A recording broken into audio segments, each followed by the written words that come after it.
చేసి ఆయన ప్రార్థన చేశారు. చేయగానే ఇలా అన్నారంట, ఏంటండి ఇది? క్రాస్ వేశారంట. క్రాస్ వేయగానే పైన వ్యక్తి గబుక్కు దిగేశాడు. ఎందుకు అనంటే, క్రాస్ అంటే మనకి ఏం అర్థమవుతుంది? గుడ్ ఫ్రైడే మనం తలుచుకునే గుడ్ ఫ్రైడే అంటే ఏంటంటే చీకటి, దేవుని సిలువేయడం, మరి 3 మేకులు, ఆయన అంగి చిరిగిపోవడం, మరి ఆ యొక్క తెర చిరిగిపోవడము, ఇంకా చాలా చాలా మనం గమనిస్తూ ఉంటాం. దేవుని యొక్క అన్ని కూడా మనకు గుర్తు ఉంటాయి. ఆయన సిలువ వేశారు, మరి కపాల స్థలంలో ఆయన తీసుకెళ్లారు, గొల్గొతా కొండ, ఇవన్నీ మీ అందరికీ తెలుసు. నేను మీ అందరికీ పరిచయం చేయాలనుకోండి, because you are so smart. మీ అందరు కూడా యూట్యూబ్ ని ఫాలో అవుతున్నారు. అదే కాకుండా వాట్సాప్ లో కూడా చాలా మంది ఆయనకి ఇన్ని లీటర్ల రక్తం ఉంది, ఇన్ని ఎముకలు, అవి ఇవి అందరం పెడుతున్నాము.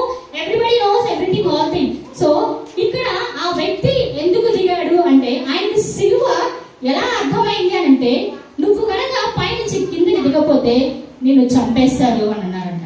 ఏమని? నువ్వు చెట్టు మీద నుంచి కిందకి దిగకపోతే నిన్ను చంపేస్తారు. ఆయనకి మధ్యస్థిమత్వం లేక ఆయన పైకి కూర్చున్నారు. కానీ నేను చనిపోతానన్న భావం ఆయనకి ఆ సిలువ ద్వారా అర్థమవగానే గబ్బుకడ నుంచి కిందకి దుక్కేశారనమాట. అయితే ఈరోజు మనం ఇక్కడ చూసుకున్నాం కదా, ముగ్గురు వ్యక్తిని నేను నిలబెట్టాను. ఒకరికి ఏం చేశాను, బెలూన్ ఇవ్వగానే ఏమన్నారు తను గట్టిగా, ఇట్ ఈస్ ఫినిష్. మరి రెండో వ్యక్తి ఏం చేశారు? నేను ముగ్గురు వ్యక్తులు నిలబెట్టాను, మీరే చెప్పాలి. రెండో వ్యక్తి ఏం చేశారు? ఊదలేదు. మరి ఇంకొక వ్యక్తి ఏం చేశారు? ఊదారు. కొంచెం ఊది వదిలేశారు. దాని గురించి మనము తర్వాత తెలుసుకుందాము. మరి ఇందాక మనం గమనించాం కదా, ఇప్పటి వరకు 5 మాటలు మనం ధ్యానం చేసుకున్నాము.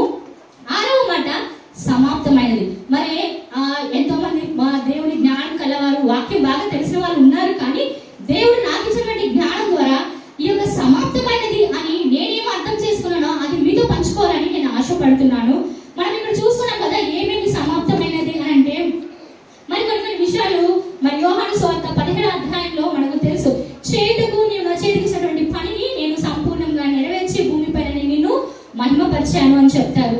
మరి ఏం పని ఇచ్చారు అని గమనిస్తే, మరి అదే 17వ అధ్యాయం 7వ వచనంలో ఉంది. ఏమనంటే, నీవు నాకు అనుగ్రహించిన మాటలు నేను వారికి ఇచ్చాను. ఆయన మరి తండ్రిని దేవుడు ఏ మాటలు అనుగ్రహించారో ఆ మాటలు ఇచ్చాను అని చెప్తున్నారు. అంతేకాకుండా మరి 14వ వచనంలో మనం చూసినట్లయితే, నీ వాక్యాన్ని నేను వాళ్ళకి ఇచ్చి ఉన్నాను అని చెప్తున్నారు. 14వ వచనం.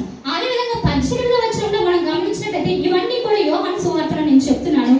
నీవు నన్ను లోకమునకు పంపిన ప్రకారము నేను వారిని లోకమునకు పంపాను. ఇవన్నీ కూడా మనం చూస్తున్నాం. అంతేకాకుండా 22వ వచనంలో మనం చూసినట్లయితే, నీవు నాకు అనుగ్రహించిన మహిమను నేను వారికి ఇచ్చి ఉన్నాను. అంతేకాదండి, మరి 25లో చివరగా మనం చూసినట్లయితే, నీవు నన్ను పంపితవని వారు ఎరిగి ఉన్నారు. ఇవన్నీ కూడా మనం చూస్తున్నాము. చివరగా 26లో కూడా వారికి నీ నామమును తెలియజేసింది. మరి ఈ యొక్క గాస్పెల్లోకి వెళ్ళడానికి ఇంత ముందు మనకు తెలిసి యోహాను సువార్త ఎవరు రాశారు? యోహాను గారు రాశారు.